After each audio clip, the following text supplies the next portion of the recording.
നിന്റെ പേര് കവിതയോ രാത്രി ഉറക്കം കെടുത്താൻ ആര് നീ മാടൻ മറുതയോ നിന്നെ നീ ഏത് ആന്റി ക്രൈസ്റ്റിന്റെ പാട്ടാണ് കേട്ടോണ്ടിരിക്കണത്?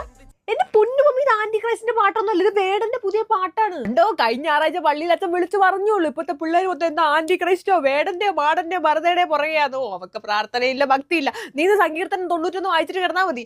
വേടന്റെ കടയിൽ നിന്ന് മാരകമായ മഹാമാരി രക്ഷിക്കണേ. എന്റെ പൊന്നു മമ്മി, നിർത്തിക്ക്. വേടൻ എന്ന് പറഞ്ഞൊരു പാട്ടുകാരന്റെ പേരാണ്. ഈ പാട്ടൊക്കെ കേട്ടാ നീ കല്യാണം വേണ്ട ഒന്നും വേണ്ടെന്ന് പറഞ്ഞ് നടക്കണേ. നീ ആ ചെറുക്കൻ്റെ സംസാരിച്ചോ? മറ്റേ ബ്രോക്കർ സുമേഷ് എന്ന നമ്പറിൽ നീ മിണ്ടിയോ? ആ മമ്മി, ഞങ്ങൾ സംസാരിച്ചു, ഞങ്ങൾ തമ്മിൽ സെറ്റ് ആവത്തില്ല. അവനൊരു റെഡ് ഫ്ലാഗ് ആണ്. റെഡ് ഫ്ലാഗോ? കമ്മ്യൂണിസ്റ്റുകാരാണെങ്കിൽ വേണ്ട പപ്പേ, നമ്മള് കാരണവന്മാരായിട്ട് നമ്മള് കോൺഗ്രസ്സുകാരാണ്, അത് വിട്ടിട്ടൊരു കളി വേണ്ട. അമ്മീ റെഡ് ഫ്ലാഗ് എന്ന് വെച്ചാൽ അതല്ല, ഭയങ്കര ടോക്സിക് ആണ്. എന്റെ ഈ മൂഡ് സ്വിങ്സും കാര്യങ്ങളൊന്നും അവന് മനസ്സിലാവുന്ന പോലുമില്ല. എന്റെ കർത്താവ്, ഈ 19 കൊല്ലം ജീവിച്ചിട്ട് ഞാൻ കേട്ടിട്ടില്ലേ ഈ മൂഡ് സ്വിംഗ് ഒന്നും. നീയൊക്കെ വലുതായി വരുമ്പോ നമ്മുടെ മൂട്ടിലാണ് തീ, അതൊന്നും നീ കാണാനല്ല. എന്റെ പൊന്നു മമ്മി ഒന്നും മിണ്ടായിരിക്കാവും. മമ്മി എപ്പോഴും ഇങ്ങനെ പറഞ്ഞു ഞാൻ ഡിപ്രഷനിലേക്ക് പോവാണ്. ആ പ്രാർത്ഥന